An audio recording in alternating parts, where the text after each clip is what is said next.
LEVIATÁN are primed to make a run in 2026. They just took out 4 champions teams, including DRX, who placed 3rd at the latest champions. LEVIATÁN have done a good job of getting the right experience, using their academy systems, and getting fresh blood into the scene. King is pretty much their franchise player. He's been with the org for a couple years now, and he is just really flexible. They clearly believe in him to, one, lead this team with his experience and be able to hold his own against the top teams in the world. Sato is an incredible playmaker that we've all seen. You've seen the crazy white boy faces he makes. And he is just a proven playmaker, right? I think it's pretty easy to say he's their star player or one of them, and he brings a lot of firepower that can help them make a run. The difference maker between some of these other roster builds and Leviathan is they actually have support players that I think can frag and hold their own, along with throw good util. The important thing is that they have insane util. And I've just seen like a couple of instances in the VOD that I'm going to show later where this guy, one, you just look at his assists per round on KO, right? I know it's cherry picking, whatever, but you go to other KO players, some of the best support players in the world, right? Ethan has 0.56 APR. Spike has 0.6. Jonah P, another player that people believe is one of the best utility users in the world. He also has 0.56. Spike has 0.6. While he has less rounds than them, it's still pretty impressive for a young player. I'm not going to lie. Along with having a very diverse agent pool, it's like a coach's dream to have a situation like this. Then you move on to the other supportive player. Came up from the academy system that they have in place, and he clearly can frag just based on his stats alone, along with, just play his role. I'm going to show a couple instances where he does use his util very well. Spike and Blows are 2 of the players that I'm pretty excited about because they seem like genuine flex players that have very diverse agent pools and can help support the main playmakers on the team. Neon also came up from the academy system, and he's a duelist player. I believe they're transitioning him to Senti. If you look at the past 60 days, he's played Killjoy, he's played Chamber, he's played Yoru. And I think that his stats alone speak for himself, and the results of this tournament speak for themselves. I'm going to show a couple of instances where I think his playmaking actually makes a difference, and it is very impressive.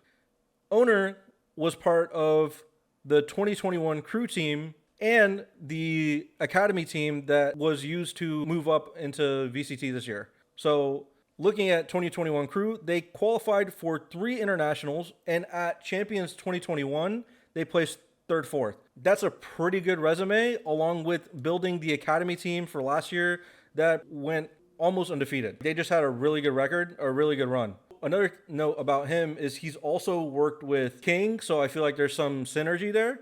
And then you go to Gene, the assistant coach of the academy team last year, but he clearly had some impact. They decided to move him up onto the main team this year. And again, the record of the academy team speaks for itself, along with what you're going to see in some of the clips I'm going to note. So you combine all those things, all the players on the team, and it makes for 2 playmakers.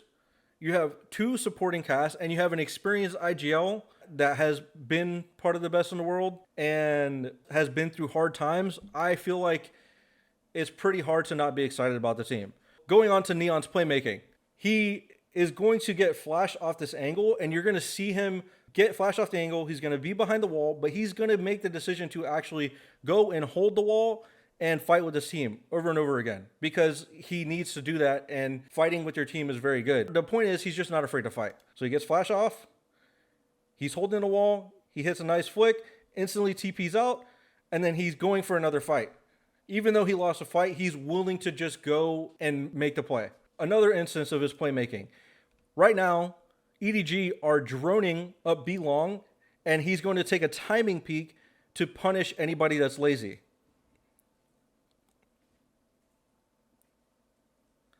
So he takes a timing peek, he TPs out, the Neon is just running at him, he thinks quickly, he misses a shot, and he pulls out the shorty. And then he keeps going for more because he knows nobody's across. Like, this is like he's just an insane aggressive player. He knows that his team is here now. Now he's chilling. He's going for another play. and he thinks better of it. Point is, he's just a great playmaker, right? Now, I'm going to move on to Spike and Blow's utility, along with the coaching. A lot of the time, the coaching has probably led to their utility usage in these instances, but it's very clear that they want to hold art control here. After they get Sato set up at this spot, Spike rotates over. Blows is clearly very ready to support either side. And the most impressive part about this is Spike understands what is going to happen before it does. He sees a star, he hears the util go off, he pre-throws the molly to stop this Neon from actually getting multi-kills with her Neon ult. And if you've been the KO in this situation, you understand how hard it is to actually hit the molly before the Neon slides on you or has any impact. So he's going to have almost a perfectly thrown molly. He stops the Neon from having any impact. And then you're going to see a KO flash to delay them further. And then Blows actually had his nukes out and ready to stop anybody else ready to trade the Neon. So this is what I'm talking about when I say it's very exciting to see support players like this that are so young and have so much potential. This is another round where Spike is going to throw very good supporting util. King is getting exec'd on, and as King is getting exec'd on, Neon throws his molly to prevent him from getting traded by anybody else. After he throws his molly, he throws another flash for King to swing with, which probably blinded or half blinded nobody and ended up getting King a kill. Then he's throwing another flash to help Neon. And he's aware of a lurk. Like, it's just really good team play. Now I'm going to go on to talking about the coaches and the plays that they're making.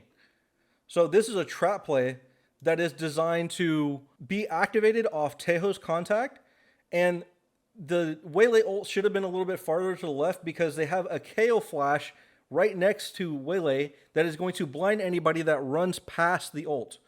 So you're going to see as soon as these people get contact on Tejo, Waylay pops her ult. Sato's like indecisive about how he wanted to throw it, but he should have thrown it to the left, so it's literally uncounterable. And KO would have flashed anybody that came out. So here's Tejo's contact. They pop the ult. KO flashed. They're running up together. These people should have been ulted, but they weren't. And the additional part of this, too, is that there's a Tejo nuke that goes behind here, too.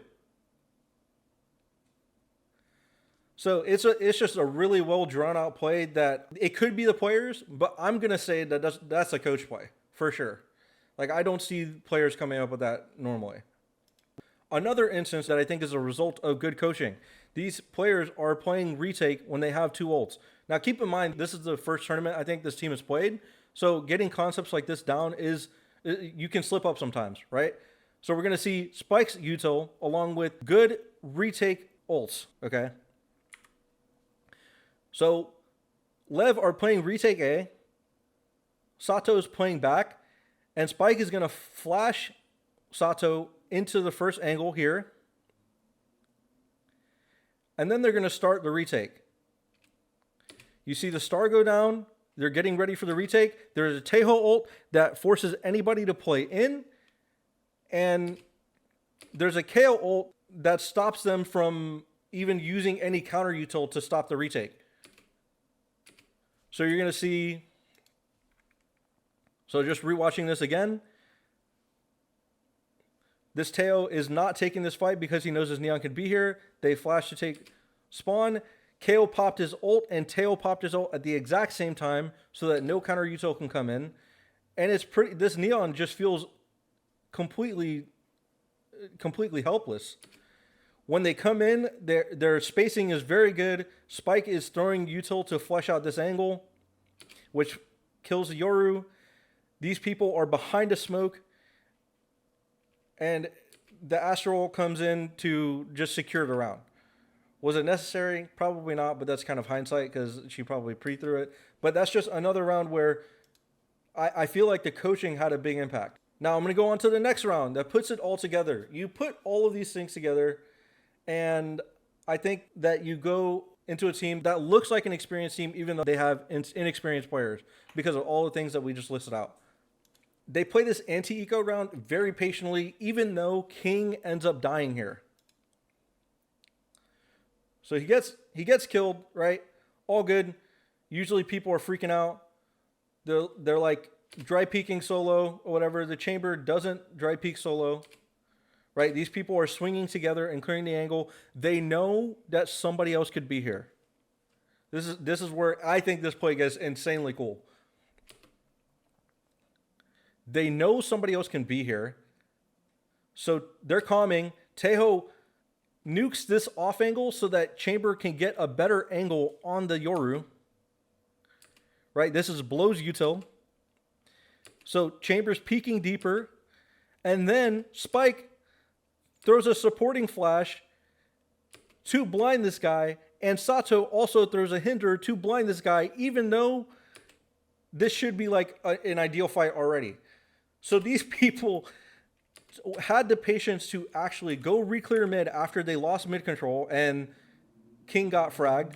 They nuked the off angle, and then they completely cleared window by using 2 pieces of util to be the most diligent team ever. Not really ever, but like they're just a very well-run team based off this round alone. Now, after everything we just saw, do you think Leviathan is going to make a run in 2026?